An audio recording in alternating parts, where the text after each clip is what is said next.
Hey everybody, and welcome back to the Model Car Cup Series. Just wanted to do a quick video, guys, on our 1970 Roadrunner project, and just kind of do an intro to where we are and where we're going to go with this. Let's have some fun. Stick around.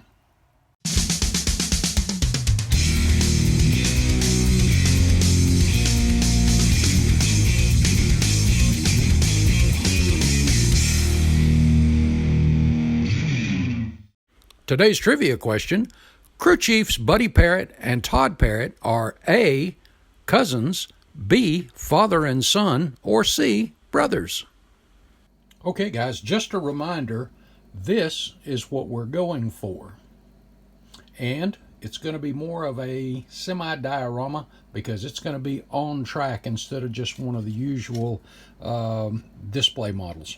But, so we have our 70 Roadrunner. One of my favorite parts of this car is the grille. So we're going to start up there. Here's our stock Roadrunner grille. Now we're going to be removing this on the back. You see the raised portions here for where the headlights go. All of this will be removed. This will be thinned down to just, there's a little bitty notch on the bottom here where they meet these little round spaces here, and we're going to thin it down just to that, and then we're going to remove all of the grille, and we're going to be replacing that with some screen wire. One of the things that always attracted me to this particular car is the front end. I just think that's a good looking front end. Of course, with a bumper on it, it looks better. But I've always liked the shape of that grille area. It's just a cool car. And let's face it, these things from the 60s and 70s are just cool. You see here, now by the way, the stuff that's in red that you see here and there, that's where some putty's going to go, because the marker lights, for example, as you see in this picture, don't exist on the Superbird or those. Now I know a lot of the cars in that era had a little plate over these. Petty cars did not. They just had them filled in. And, well, I'm sure there was a plate on the backside there too. Of course, everything you see, and of course putty in that little notch here, that's going to be filled in. And again, the marker lights. Everything that's bordered in the black needs to be removed. The door handles, door lock, the Chrysler Star emblem here, all of the molding around here, the chrome trim around the back, and of course this right here is a mold line, and you see that runs down both sides as well as right here and down the fender. So we'll be removing that as well. And again, the red areas where some putty, some mud's going to have to go, and where this hole is here, I've got the flat piece in the hood there, and I'm actually going to be using some really tiny styrene rod, and I'm going to be, well, let's see if I can get it here.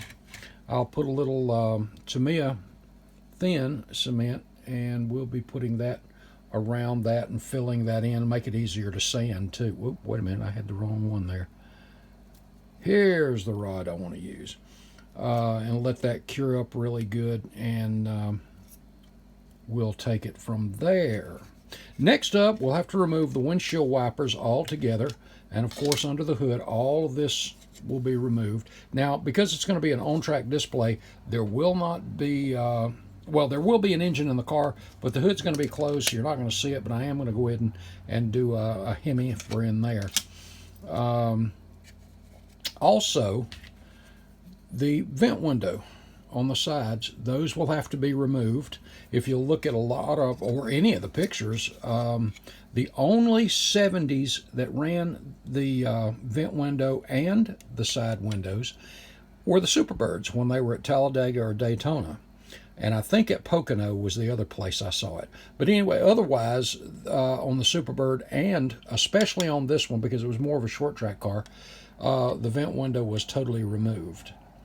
Let's see, and again the chrome trim back here, you see where that's marked to be removed. Let's move over to the rear panel. That's a separate piece back there. So our rear panel, the The letters Plymouth will be removed. I am going to remove the keyhole here, but I'm going to put a plate over that, and then if you can see the shape of the piece here, I'll be making a template out of cardstock and then cutting out of sheet plastic those. Typically you think of just one big long piece that covered that, but that's not the way it was, as you see in this picture right here. You see the little cutout shapes that go on that. And you know, the way to do that is take the tail light section that pushes in from the back side, and let me see if I have one of those handy here real quick. Yeah, here we go. It is the right shape, and from the back side, normally this just pushes up in there. You just paint this transparent red and then just pop it up in there. However, with this one, what we're going to be doing is using this as a template to go on the top side, and we'll be making it more of a point or an arrow shape on that side too. And then we'll be gluing that in before we paint the body. On the interior, you can see I have it marked in black down here what needs to be removed, and then part of the package shelf needs to be removed.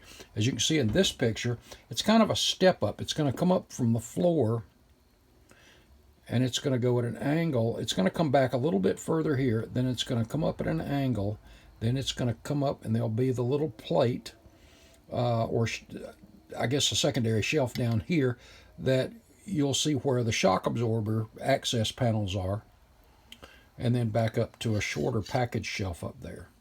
And I'm still working on what seat I want to use for the figure and all that stuff, but we're getting there. And I've already modified, cut out a little notch, and I've got to square it up a little bit in the front section here. And of course there'll be a firewall up there too. Oops.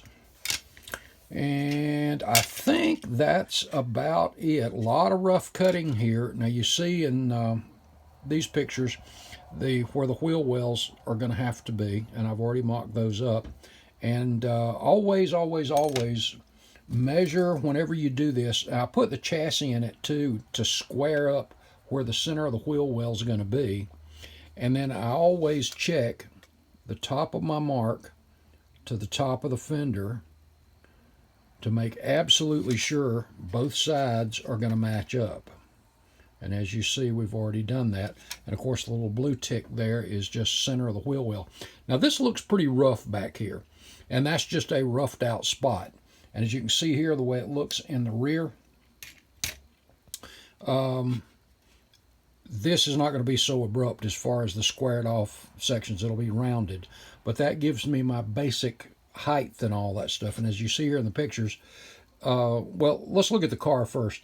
You see how the wheel wells here, and by the way, all this trim is removed too. You see how it comes to the bottom of this vent area, but you see in these pictures here, it's almost halfway up. Now this one is dead halfway up, but that doesn't matter, and I've got that marked that way on both sides. It's actually going to be just a little below that, and then again, these are going to be rounded a little bit, and there may even be, depending on which car I do, thinking about the Darlington car pre-safety net, or the Riverside car. And if we do the Riverside car, of course the gas filler, as you see in this picture, is plated over here, and it's moved to the other side. And the overflow is, or overflow chute is up here. Well, on a regular would be over here. So I'm not sure which race yet, so which decal configuration or any of that stuff, but this is where we're going to go. I think I'm going to go ahead and just use the stock K member, since it's going to be on the track and it's going to be low and you're not going to see it anyway. I'm not going to do the other suspension for right now anyway. I think this is going to be pretty cool. Again, you've seen my wheelie car, my on track, and I figure if I've got a drag car Plymouth on track, I need to do a NASCAR. And of course, who better than the king? So there we go, guys. Listen, thanks so much for sticking around. That's what we're going to do. That's the direction we're going. So I'm going to spend some time focusing on the 32nd scale car, because that show that I want that for is coming up pretty quick. So the next few videos are going to be dedicated to it, while I'm doing a little bit to this, and then we'll do an update on it later down the road. Guys, thanks so much for watching. If you're not a subscriber, head over. If you really want to help a channel out, give them a sub, and we would appreciate it. Also, give us a thumbs up or a thumbs down. Either way, it counts. And visit the Teespring store. Leave a comment. Hey, I love to hear from you guys. And let me tell you, every now and then you'll say something that I go, wow, that I didn't think about that. So cool stuff. I enjoy hearing from you, because, hey, I'm never too old to learn. My wife can tell you that. Visit Teespring store. Guys, God bless you. I'll see you in the next video. See ya. If you answered B, father and son, to the trivia question, you're right.